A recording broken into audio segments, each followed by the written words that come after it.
Archives Canada. I am thrilled to welcome you today to this special fireside discussion on the Stephen J. Harper Fond, an important chapter in Canadian political history. To mark the occasion, we have curated an exhibition that highlights items from the Library and Archives Canada collection and spotlights connections to Mr. Harper's interests both during and after his time as Prime Minister of Canada. You'll have the opportunity to browse through that this afternoon. J'espère que vous prendrez le temps de découvrir nos présentations, mettant en valeur le fonds d'archives de notre ancien Premier ministre, ses centres d'intérêt et notre identité canadienne. Better? Okay. You may find it interesting to know that some of the Library and Archives Canada staff who worked on this exhibition are also those who worked on the development of exhibitions that were displayed next to the office of Mr. Harper following his elections 20 years ago. So time flies, but the continuity of the relationship speaks to the enduring bonds we have built with our 22nd Prime Minister, rooted in our shared commitment to Canadian heritage and history. Today's event is a testament to this fruitful collaboration over the years. We have a long-standing tradition of acquiring the private records of former prime ministers, photographs, audiovisual materials, paper files, and in Mr. Harper's case, terabytes of digital records. In 2017, the acquisition of Mr. Harper's files marked the largest digital archival acquisition ever undertaken by Library and Archives Canada at the time. We've since invested significant effort in preserving this remarkable collection. Fruit d'un partenariat qui s'est échelonné sur une dizaine d'années, ce jalon nous a permis d'essayer et d'adopter des nouvelles approches novatrices en matière d'acquisition et de préservation. I don't want to steal anyone's thunder, but I am also pleased to say that today's event will also unveil a new and important milestone related to Mr. Harper's collection. Before going any further, I would like to take a moment to thank our staff at Library and Archives Canada. A big thank you to those of you who worked to help turn a wish into a tangible event, and to all of those who have contributed to building our political archives. Your dedication, both on a daily basis and over the long term, makes all the difference to us as a memory institution. So, without further ado, it is my pleasure to hand things over to Arthur Milnes, a political journalist, former speechwriter to Mr. Harper, as well as a long-standing collaborator with Library and Archives Canada. Merci à tous et à toutes, and enjoy this very special afternoon. Thank you.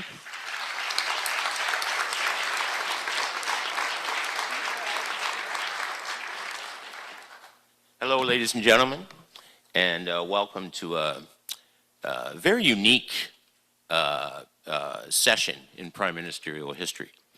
Mr. Harper has chosen to, it's been a big week. He's delivered some speeches and things. His legacy's been discussed, but this is a unique session because we're going to talk about not just Prime Minister Harper's archival collection, but how important all the Prime Minister's archival collections are to Canadian historiography. And Mr. Harper last night destroyed my introduction, as he often did, does and did. And I was going to give a short talk about 1866 and compare it to today, and how Canadians today need to be reminded of other prime ministers, and Canadians themselves have faced obstacles. And as Mr. Harper reminded us last night, in 1866, guess what? A U.S. congressman put forward a bill to annex Canada. Round two, they canceled the free trade agreement with Canada. So this building, these records represent a continuity, and the Prime Minister is at the pinnacle, at the center of decision making, and he or she walks with history. And it's the job of the wonderful professional people in this building. What they do is they preserve that archival record. And I wanted to say to the Assistant Deputy Minister that all of us today recognize the difficult circumstances of you and other members of the public service and the civil senior levels are facing. And I think I can speak for all of us to say thank you, and we recognize your public service to Canada as well.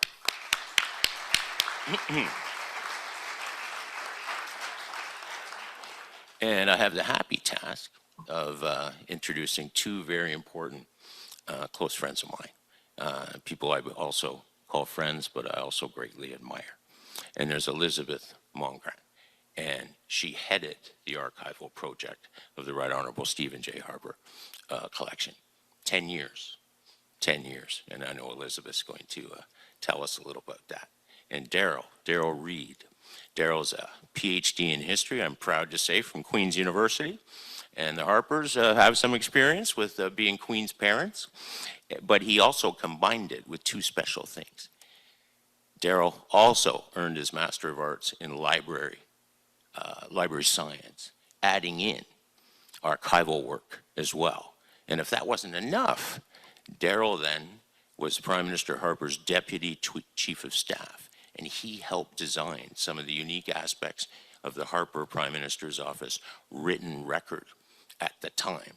And then he had the rarest of opportunity to see it through in an archival fashion, kind of a PhD in a librarian's dream. So I'm pleased to welcome, let's all welcome Darrel.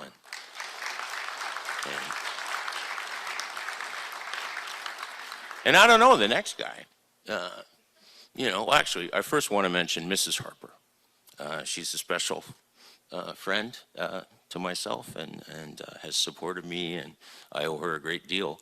But whenever I see her, I always think of Marion Pearson. And Marion Pearson once, her husband was giving a speech, and she turned to her seatmate, and they said, "You must be so proud of Lester." And she said, "Well, behind every successful prime minister is a surprised woman." So, Mrs. Harper.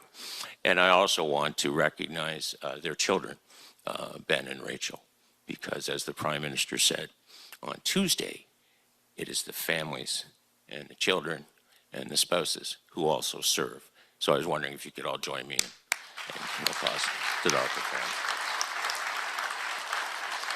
And my interest in prime ministers started in this building in 1985.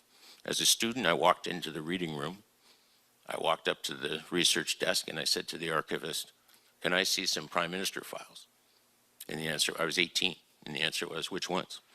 And I said, "All of them." And a few minutes later, I had a box of Laurier's letters, of MacDonald's letters, and Mackenzie King's letters, and they threw in some Pearson and Saint Laurent for me. That changed my life, and I've had the honor the rest of my career to preserve the public speeches of my heroes like Laurier and me, and above all else, John A. Macdonald. But most importantly is, I don't know how it happened, sir, but I ended up in the office of the most historically, conscious prime minister of my generation. And it was the great honor of my life. And what I found out after, folks, he gave me a nickname. I didn't know. And I heard a rumor of it. There were a few of us in the archives at lunch with Mr. Harper, and I said, "Sir, is it true you gave me a nickname?" And he looked at me and he said, "Why do you ask, time traveler?" So I wanted to start invite Mr. Harper up, our former prime minister, because I have a few questions for you. Yeah, or whatever you want. Well, I've been thinking about my dad a lot, getting ready for this. My dad was a history teacher, and very important to me, shaped my life. So I wanted to start with Prime Minister Harper. I wanted to pay tribute to his father, Joseph Harper, who was a very important historian in his own right, who was Canada's great expert in the 70s and 80s, etc., in preserving the history of regimental flags and insignia in our military, crucial part of our history. So I wanted to just wondered if you'd like to reflect on your dad, Mr. Yeah, Harper. sure. I'd love to do that. Before I do, just great to see the team here, Arthur and Elizabeth and Darrel, Shauna Wright also, who worked for so long, Deb and Jason Ransom, who did a lot of the photography, cataloging there. Unfortunately, not with us, but it was a great team. And I have to say, Darrel, I wasn't actually aware that you were kind of thinking ahead on archives even when you were working for me.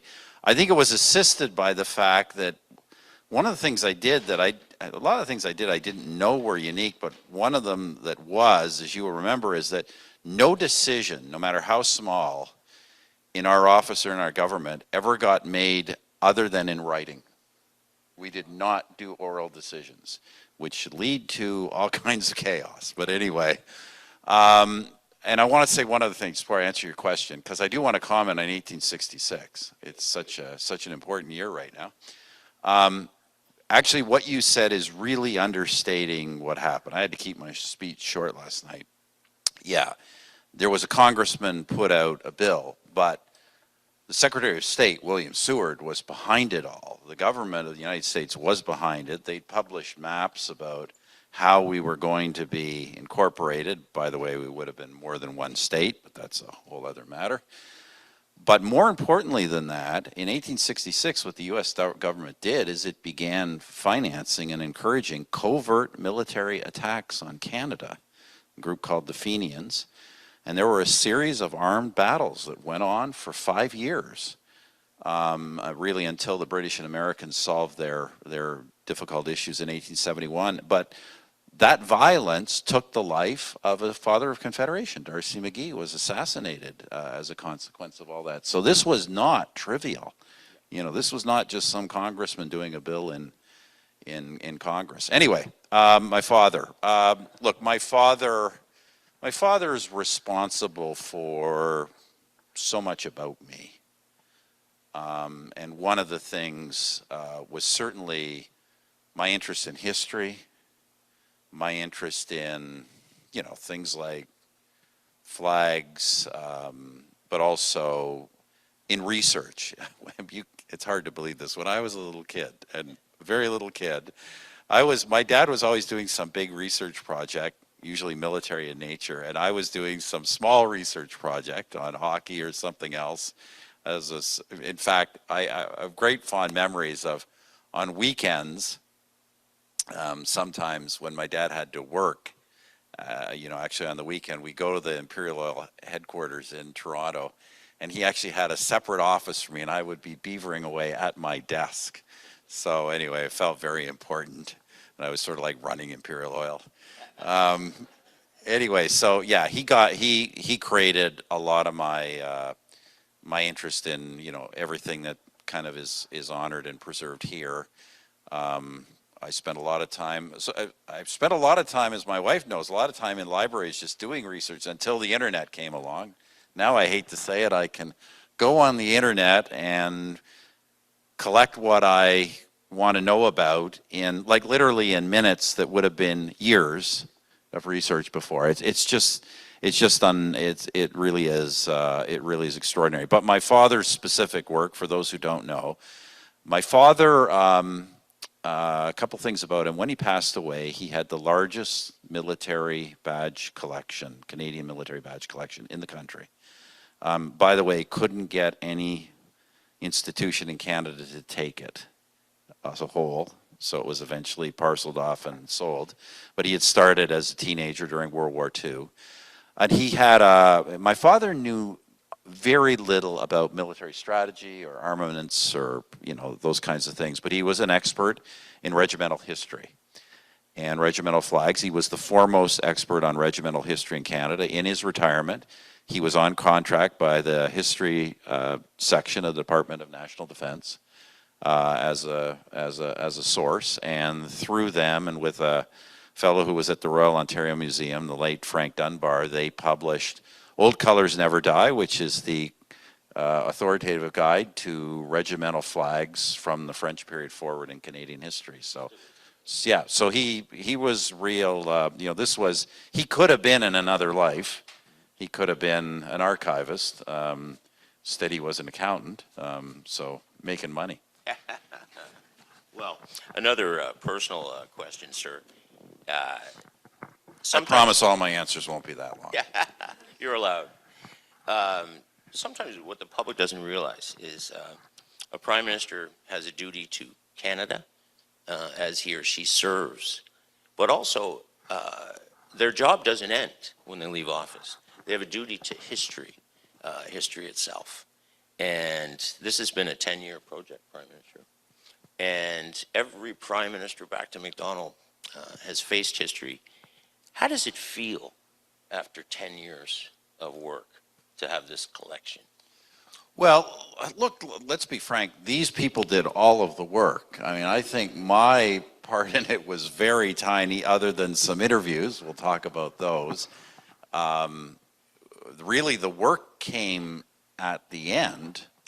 Can I get into all this about the interviews? So what happened was, you know, these guys did such a great job on the archives themselves, of which I've only seen tiny pieces. I mean, obviously, a lot of the material would have passed my desk when I was in office. But then Elizabeth and others said, well, you know, this is such a great collection these guys have put together. Let's do some interviews and let's kind of create a video record. So Darrel conducted 50 hours, I think 49 hours, 49 or 50 hours of video interviews with me at my home in Bragg Creek, Alberta, going through various aspects of my life, political career, about 90% of it my time in office. And then, this is when the work began, because then my staff said to me, you know, and when I left office, I was focused on starting a new career and kind of turning the page.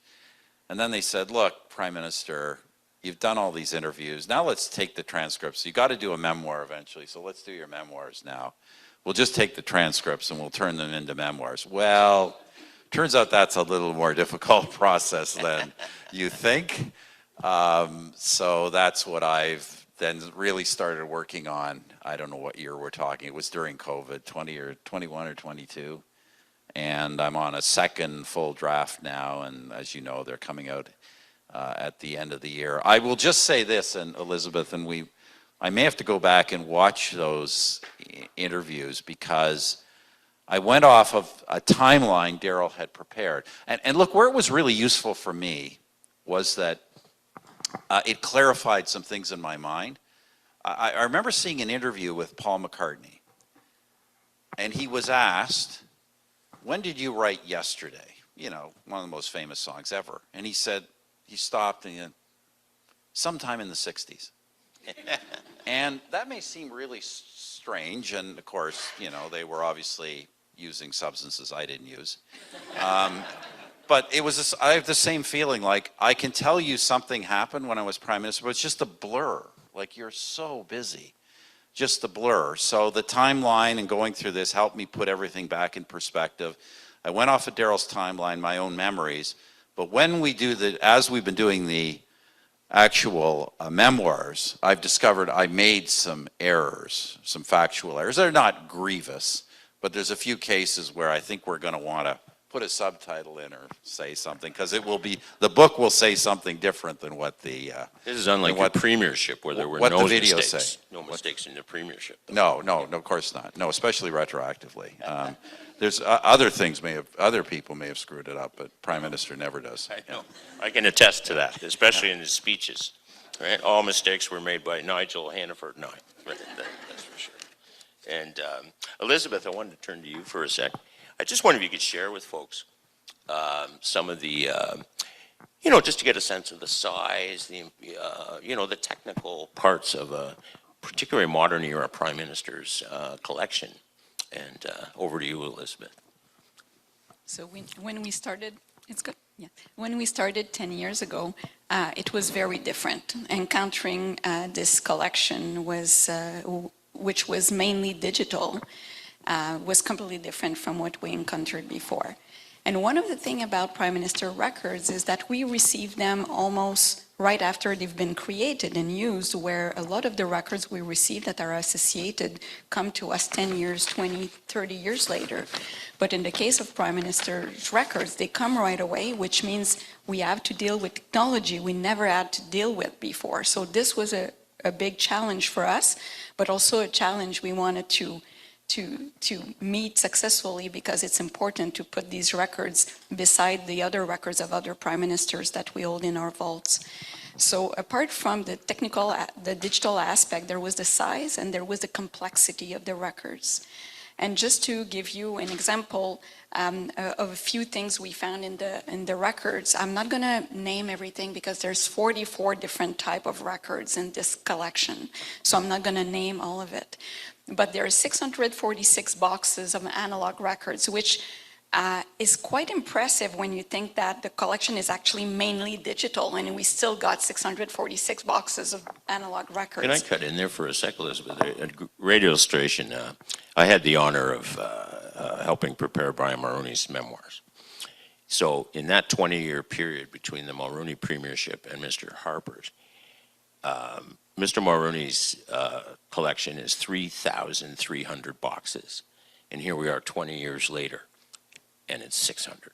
That just shows you the impact of technology. But when you look at it with the size of what we receive in digital, which was 50 times bigger than anything we had ever received at Library and Archives Canada before. So it was quite a step. And so, I meant paperwork is what I meant. Yeah. Yes. So there's paper. So for people who like paper, there's paper. But there's a ton of digital. And there's, for example, 1,200,000 photo, some taken by Jill Thompson, who's right there.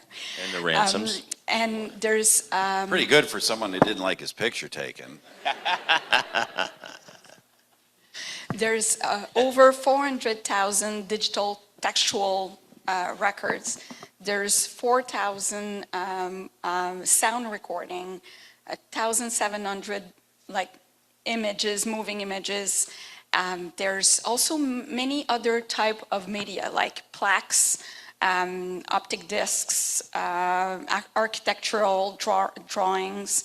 In the collection, there's a few items too, which were kept that are particular. There's temporary tattoos that were sent to the Prime Minister, and we kept them. There's a quilt, and of course there's a hockey card in the collection as well. Well, I wanted to mention Elizabeth's very unique as well, because Mr. Harper's not the first Prime Minister she trained. And she started with Mr. Chrétien, and her dedication was so strong, she moved to Shawinigan. How long were you there? I was there for 3 years, although I come from that region. So for me, it was a good way to go back and be with family for 3 years. Right. And also for Library and Archives Canada, it was an assurance I wouldn't want to leave after a few months. And Elizabeth also worked on the Right Honorable Mr. Martin's collection as well. So, Elizabeth, you're pretty special. And I want to move over to Darrel, of course.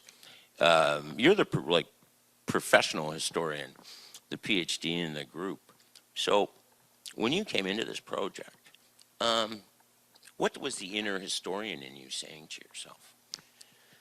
Yeah, I mean, the inner story needs telling, I think. It really could be traced back to, I started on this project in 2019, but it really goes back to 2006, I guess, when then Chief of Staff Ian Brodie brought me out from the West Coast, and I was a Chief of Staff, kind of utility infielder, until Ian brought me over to PMO under the position of Deputy Policy Director, and Mark Cameron was my boss at that time.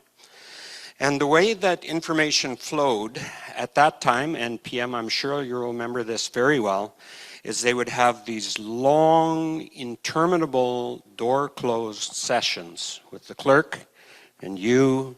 Usually Ian Brodie was in the room, oftentimes Mark Cameron was in the room, and the door always stayed closed a half an hour longer than you thought it would. And then Mark Cameron would come out. Ian Brody was never a man of many words, and Mark Cameron would come out and give, some update, cryptic sometimes. And then me as Deputy Policy Director and my policy team were forced to respond to what we thought was the message and what was needed.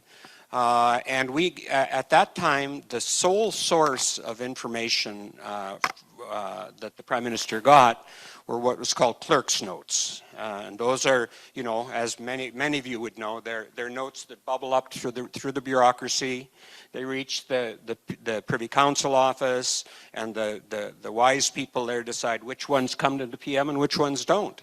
Yeah, am I right? There's 13,000.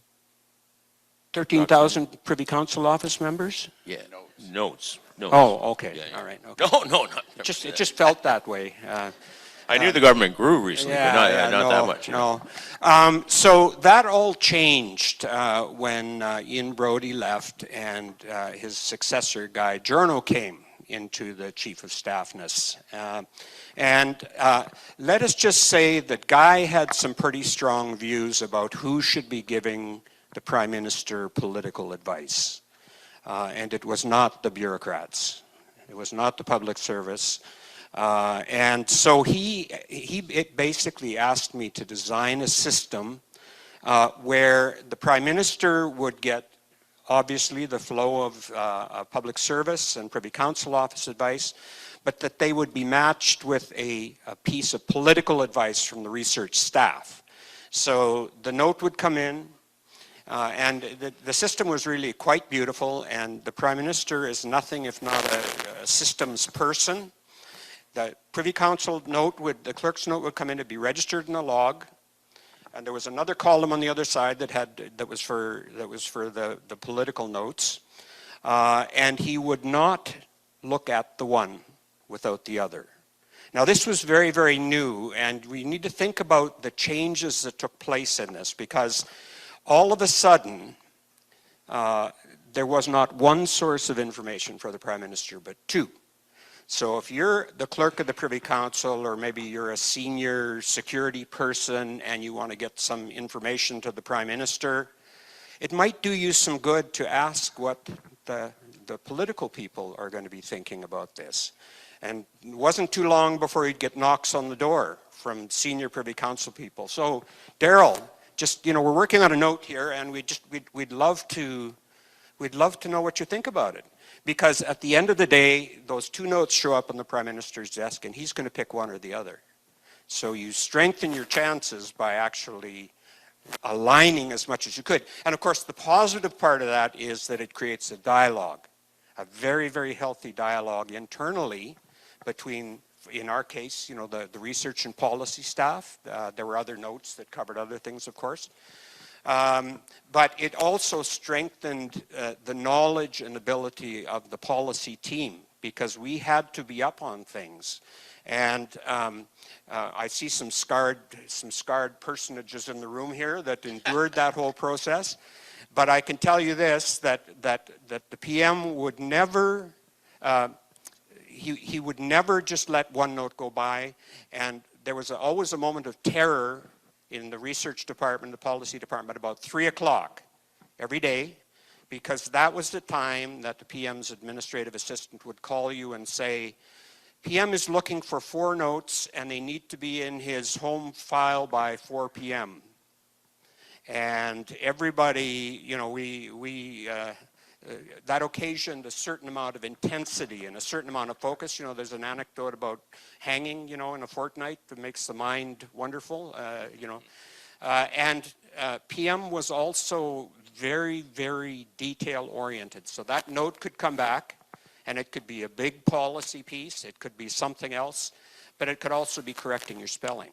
Darrel, I wanted to bring in yes, correcting the spelling, I experienced that. I wanted to bring the PM here. I know you referenced it, but I wonder if you could expand on why the written. Yeah, look, this is Darrel. The story Darrel tells is actually really important to the development of our operation. Now, I wouldn't say there were kind of no notes on the political side in the early days, but it was tended to be more oral until you were at kind of final drafts, and the processes were largely disconnected, I think is the difference. But yes, we developed, by 2009, we'd fully developed this two-note system. By the way, it wasn't always just two, because occasionally you get a ministerial letter or something as well. There are occasionally other sources of advice. But look, I cannot emphasize how important this was to the good running of the government. And it is advice I give CEOs now. It's advice I give other first ministers in Canada and around the world. For those that are actually interested in running the government, it's good advice. But no, look, it's really important. I think it's very important for any chief executive to receive, even on fairly trivial matters, more than one independent piece of advice. Not just because, and not that they would always be different, radically different, or even different at all, because it's just important that you get different perspectives, but more critically, if someone or some institution is trying to become your sole source of advice, they are trying to make the decisions for you. That's basically what is happening. And so this was a really important reform. I think it led us to be a much better administrator of government, and especially, as I say, on the written side. Two things we did that were very distinct in our government, based on my knowledge of others. One was every decision was in written form, and the other thing we did is with any decision that was a government decision, as opposed to a specifically prime ministerial decision, they were done by cabinet or by the Planning and Priorities Committee. They were not done bilaterally with an individual minister. And those things, when others are not involved, when there are not written records, there end up being misunderstandings, there end up being not proper consultation with those affected. So these were all very important reforms, and I say I'd really urge others to use them. Now, I'll just give you a little factoid, because people will say, well, you got the PCO note, essentially, and the PMO note. Who kind of won? Yeah. Right? And I always say we never considered it a competition. I would say 80% of the time they were kind of in line, and I would have taken that advice, the joint advice. Probably when the other 20%, 15% of the time, when they disagreed or was different, it's probably about 2 to 1. It would be the PMO, but realizing that the PMO advice is kind of layered over, right? The PCO advice is largely administrative. PMO advice would be a mixture of administrative and political, so it already would have had a more, would have kind of covered both. But certainly sometimes I took the bureaucratic advice over political advice. And then there'd be, I'd say 5% of the time where I took neither and said, go back and give me I want a third opinion. I'm not liking either of these. Mm-hmm. So that happened occasionally as well. Those were the great days. Art, if I can just add, I was talking about the relationship between PMO and Privy Council Office. But there's another relationship that made our organization a lot more effective. I was reminded of it by my former research director and colleague, Paul Wilson, and that was the flow of information between the minister's offices and PMO was also, there's the jungle telegraph that is very active in a government, and you'd often get calls from people saying, I hear you're working on a note on X.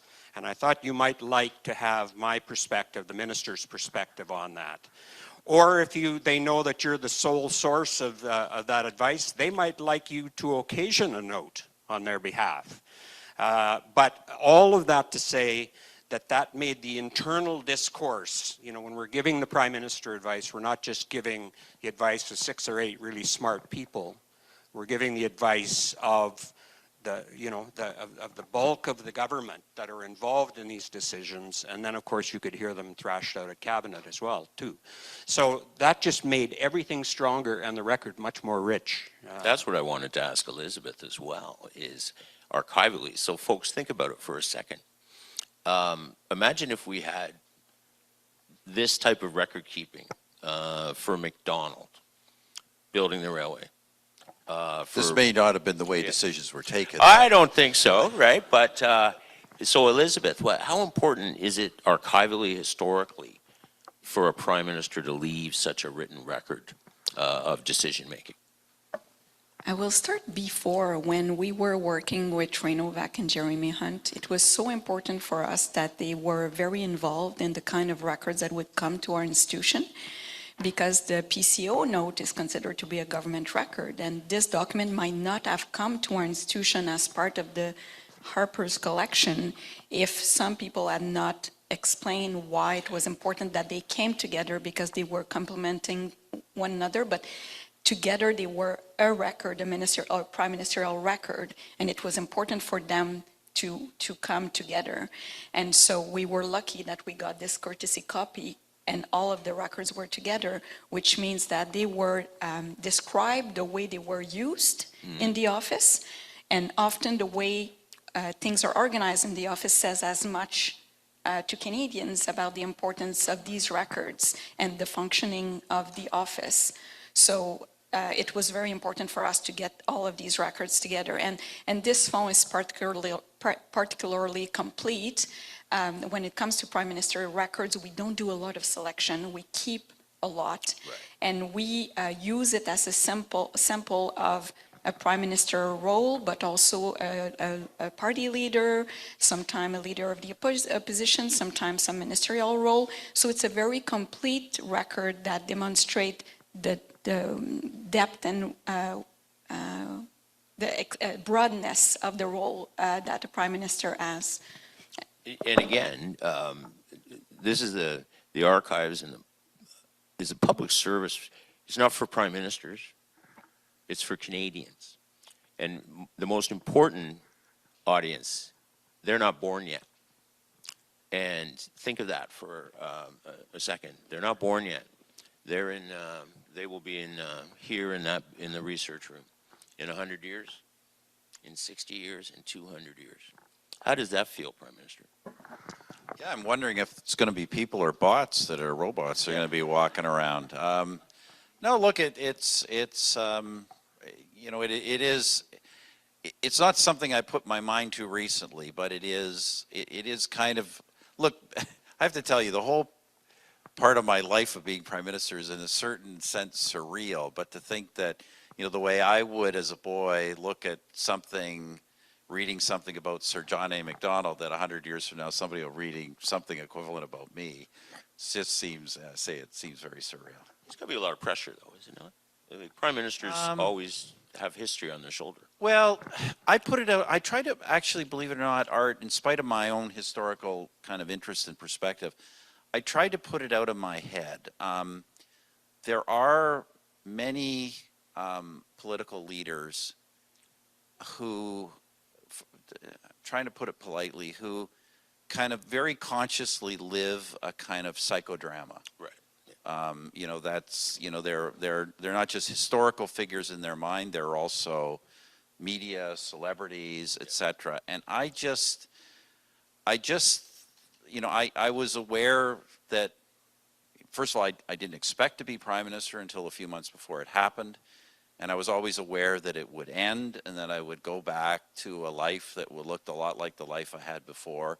So I just thought that would not be a healthy way psychologically to live. So, you know, I just kind of thought of myself as a CEO making decisions for an organization, or obviously working with teams in the organization to make decisions, and not trying not to kind of see myself as some kind of Shakespearean character strutting upon the Canadian stage, right?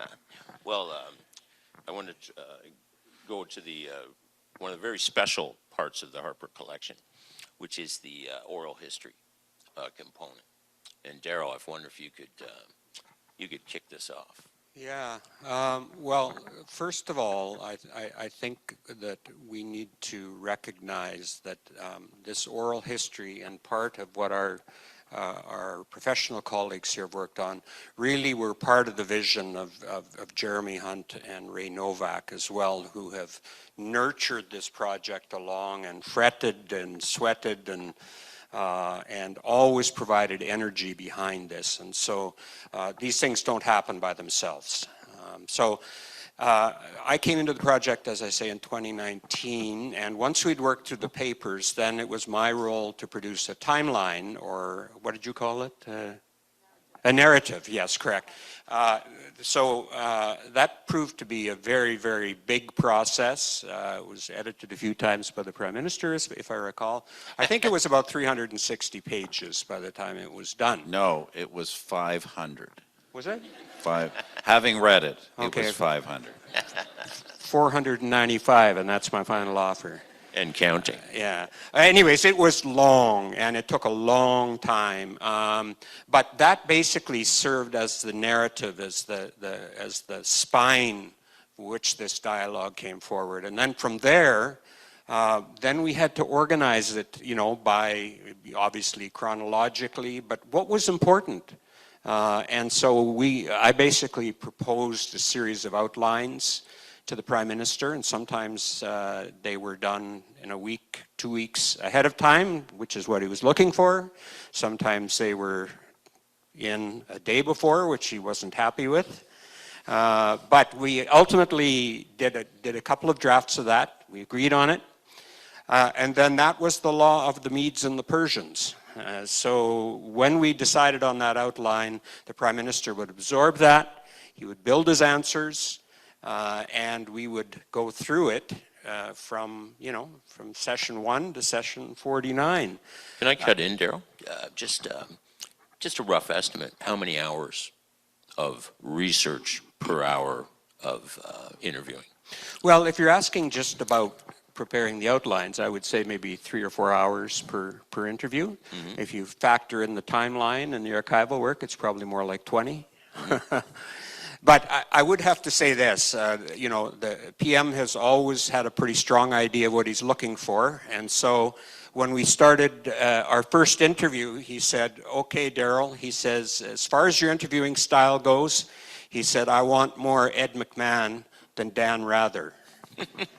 So those of you who don't know, Ed McMahon was Johnny Carson's sidekick. And there were times when I just couldn't stand it and I had to break into the narrative, but he didn't always appreciate that. So sometimes he went off onto something and then he had to get his mind back onto, where was I again, But it worked out really, really well, and I think remarkably smoothly for the time that we... Darrel did a great job of the interviewing. Jill Thompson at the back there did a lot of the filming, along with a couple other people, as I recall. And we didn't have to recut things very frequently, once or twice. They generally stuck within our hour. And Elizabeth... we did two, I think. Did we do 3 one session? I can't remember. We usually tried to do one at a time, but a couple of times we did more than one. And I'll give you another interesting factoid. One of the things you don't know, in fact, I still get bugged about, is when you're in this role and you're in front of public all the time, you become a man who has a wardrobe like a woman. Like my clothes take far more space than my wife's. And one of the things that, especially with a man who's on a public stage, is the ties. At one point, I had like close to 400 ties, and that was gradually cut back. But a significant fact is you won't see all the interviews, but if you watch the 49 hours, not a tie is different in every single hour. Yes, so ties are not repeated. If I could share a quick anecdote, the Prime Minister won't remember, but my very first day in the office, I was sent by my boss, Nigel, into the room with the Prime Minister of Canada as he prepared video messages he was sending out. And at one point, the Prime Minister said, Arthur, do you think this tie is the right one for this? And then he looked at me again and he said, no, you wouldn't know. And Elizabeth, just quickly, Library and Archives Canada, how important is oral history to the Prime Minister's, generally? Prime Minister's projects, I mean. It's really an opportunity for us to have the Prime Minister putting down what they see, the milestone of their tenure and their achievements, events also and issues during the time they were there. And often it pulls out of the archives what is not necessarily easily deciphered in the archives, and it brings the perspective of the Prime Minister. It's also, for some, a good time for closure. Some Prime Minister appreciate having a time to go back and think about what they've done while it's still fresh and the ideas and the concepts are still there. Some Prime Minister have decided to do it as a group with some former minister or political staff or their family. Some are doing it with an interviewer going through a chronological timeline. Some are using it for a biography. Some are just putting down things that they feel the records may not actually represent, and they want it together. So it's very important for us when it's possible to have that kind of project that comes and complement the archival record. And Darrel's going to get mad that I brought this up.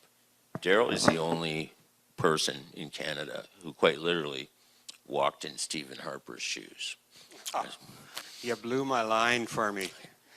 That's why I did This is that. an anecdote, Prime Minister. You may remember this, but we always wore suits and business attire and shoes. And this was in the middle of winter, and I go barging out to Bragg Creek to do this, and I realized I'd forgotten my shoes. And so PM says, "No problem, I'll lend you a pair of mine." And so for that broadcast, I wore those shoes, and I think I can say I'm probably the only person in the room who has walked in the Prime Minister's shoes. But I did give them back. They were too big. He's not telling you he also has a photo of his feet that day that he shared with us. And Elizabeth, I understand we have a special treat that we're going to see some of these videos. So one of the things that is very special with this oral history is that it's the first time we have images. We used to have them in audio recordings, and this one has been recorded, so we have images. It's also the first one we have in digital format. Mr. Harper's team and Jill's team were nice enough to do a 1-hour summary of the 49 hours, 48 hours back then, and that hour is now available on our website, and it's available for everybody to see it. And I think that our event coordinator, Nadia Haddad, has prepared a QR code on a poster, so at the end of this presentation, you guys can take a photo of it and you'll be able to see the hour summary of the oral story. But in the meantime, we have a clip. Is that where you're going? That's where I'm going. As they say, let's roll. Greetings, friends. I've completed nearly 50 hours of interviews for Library and Archives Canada. These recordings will constitute an oral history. They cover all aspects of my political career and time in office, including a wide range of government decisions, political and management approaches, lessons learned, and personal experiences.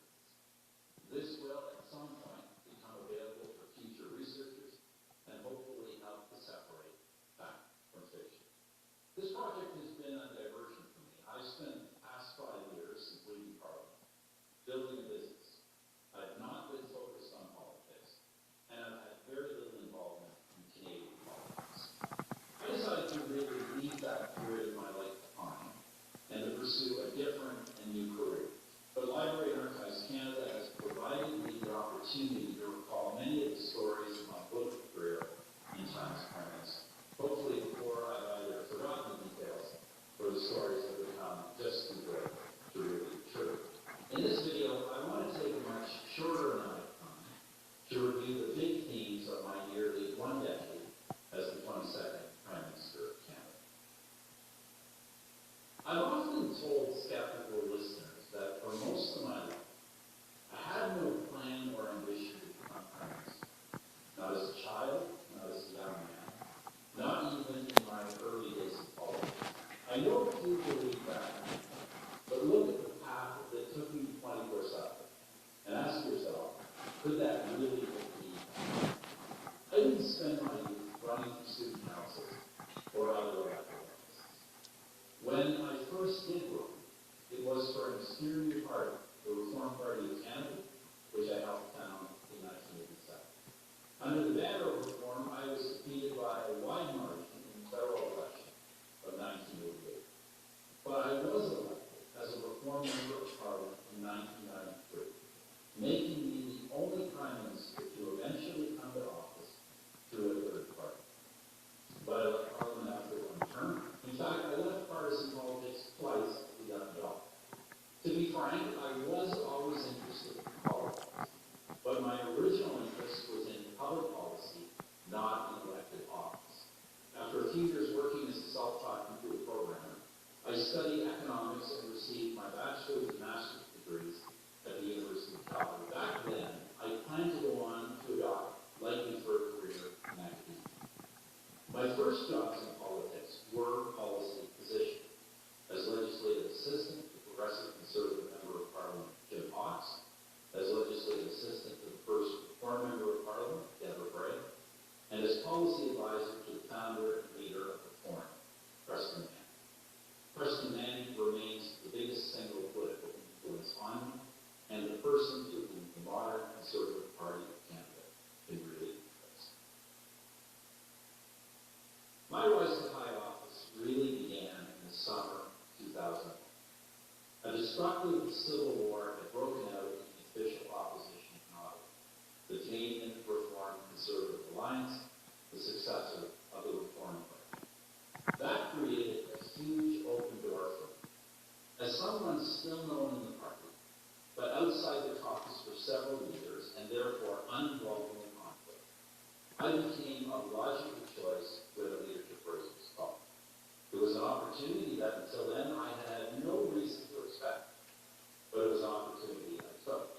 I ran and won the leadership race on the first ballot in March of 2002. However, the Canadian Alliance continued to struggle for a number of reasons, including the ongoing division of the right of center vote. That changed with the arrival of a new leader of the federal Progressive Conservative Party, Stephen Harper. That change allowed the parties to begin a dialogue on coming together. I led the merger effort from the Alliance side in October 2003, and I went on to win the leadership of the new Conservative Party of Canada in March of 2004.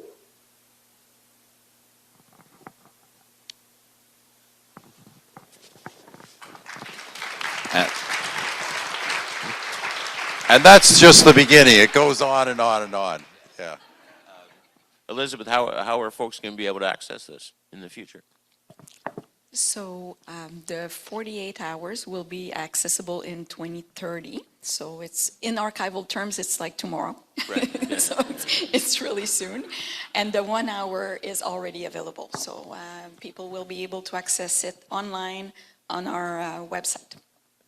And I thought I mentioned the Prime Minister announced his memoirs last night, and they're coming out November 3rd. And I just wanted to mention it's 322 days to Christmas. And it's on Amazon. This morning I checked. I just thought I'd throw that in, right? From the Penguin Random House Publishing Company, available at bookstores near you or online. Yes. They pay me to say this. Yeah. And I think we're heading toward our conclusion of this amazing talk. And well, first I wanted to turn to the two experts here, and any closing thoughts? I'd like to close by asking archivists and assistant archivists and reference archivists and whoever is doing archival work in this institution to stand up, because I'm a manager, I'm not an archivist, and they are doing the job, and I want for you to have a chance to see the people who are actually caring for our collection. Please stand up.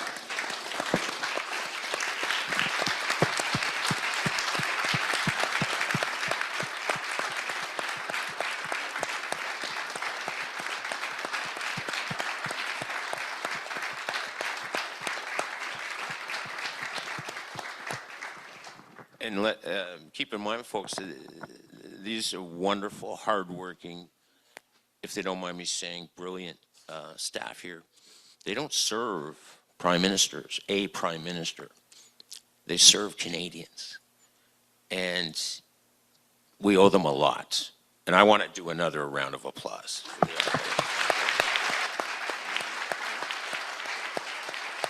And just quickly, Elizabeth, when we were all talking before we came out here, I was quite fascinated. The Assistant Deputy Minister and you were talking about it, how some of the technology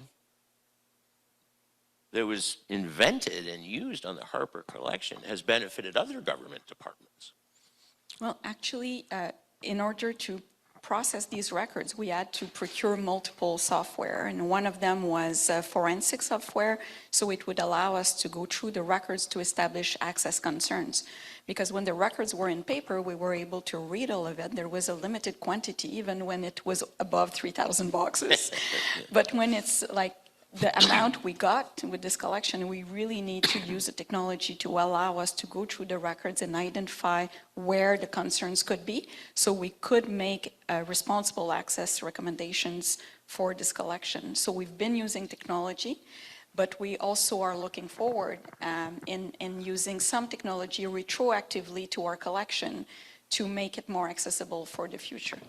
Well, I want to, you had mentioned as well, a little story I love, that when you first met Stephen Harper, what did he bring that other, and no criticism, what other prime ministers hadn't brought to this before? So I won't speak about the first time I met Mr. Harper, although there's a good story for me in there too. But I'll speak about the day Mr. Harper came to visit our preservation center. And there was a special request from Renovac and Jeremy on that we add a lot of technical people and experts that would be there to answer his questions. And we visited the whole preservation center. We ended up in the tape library, which was a first for me. And Mr. Harper, knowing digital so well, asked me what was a kind of a long-term preservation support we were having. So I was able to answer. We had the LTO tape technology, which is a a linear tape open technology. I was able to do this, but this was the extent of what I could do. And then he followed up with another question, and he asked, why did you choose that system over another system as an institution? And I remember being so relieved when one of the experts of the digital preservation just jumped in the conversation and provided a completely unrehearsed, understandable answer to the question, which made sense for me. So I learned a lot on that day. I learned that I needed to be more prepared. And I learned about our system and why we decided. But that's what happens when you put experts in the room, is that it's not an effort for them. They do it naturally. Darrel, you have any quick thoughts? Well, I would say this, that working for Prime Minister Harper in PMO in a senior policy position, and I know all of my staff would have agreed with me, was one of the highlights of my life, both historically and intellectually. We were part of that, and being guided by a person that cared about all of the details. So I would say that first of all, but secondly, to be able to be part of this experience is like an historian's dream. That only comes along once in a lifetime, so far as I know.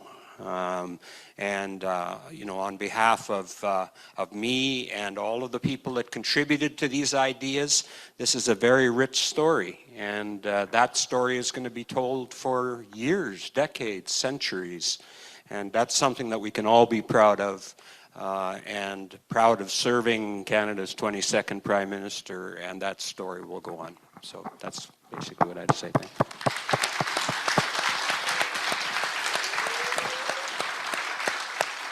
I've always wanted to say this to Prime Minister Harper. The last word won't be to you. It'll be me. But, sir, did you have any thoughts as we... Yeah, exactly. Yeah, just a couple things. First of all, I just want to comment on Elizabeth's story. A little interesting background to that. So as I mentioned in that snippet from the recording, a lot of people don't know I was a self-taught computer programmer. It's how I put myself through university.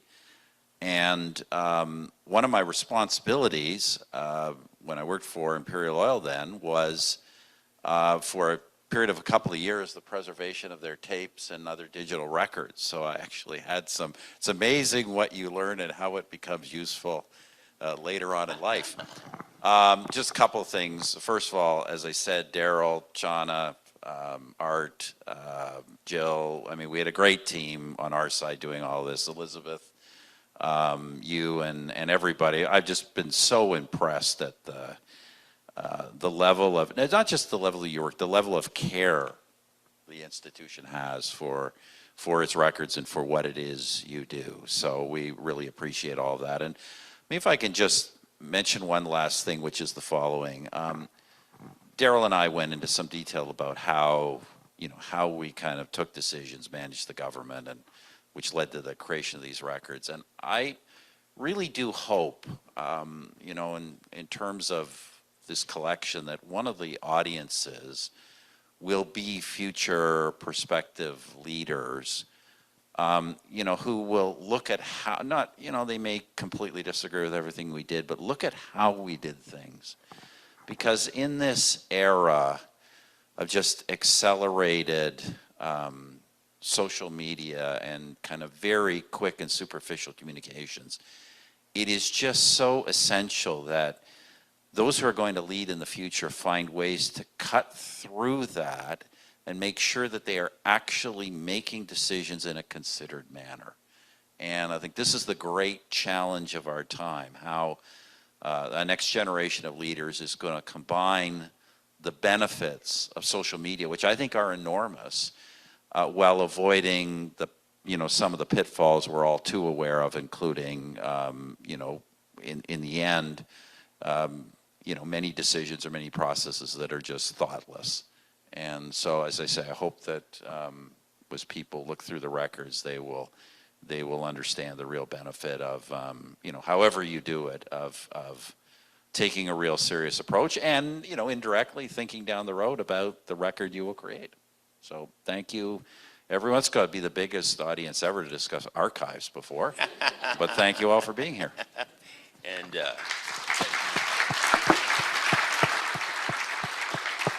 in just making, we'll see if I get the last word, but in making just some closing comments, thank you for everybody for coming, obviously. And I wanted to thank Prime Minister Harper for the example this week that he and Mr. Chrétien set, that people can be opponents, but what really matters, and that's reflected in these collections here in the archives. What matters is Canada matters in the end. And Mr. Harper sure and Mr. Chrétien demonstrated that. You can be friends across the four because it's Canada that matters. And the last thing, if I'm allowed, Mr. Harper, and anybody who knows me would know there's no way I would end without mentioning Sir John Macdonald of Kingston. Well, Macdonald, he always said that a successful prime minister, a successful politician, plays the long game. Well, I don't know what history's going to say about the 22nd prime minister. I'm pretty sure it's going to be pretty good. But I can tell you this, ladies and gentlemen, that when this archival collection is opened, Canadians, and like I keep saying, most of them are unborn, they're going to meet, and with those videos, they're going to meet a prime minister who played, like Macdonald, the long game. Thank you, Mr. Harper.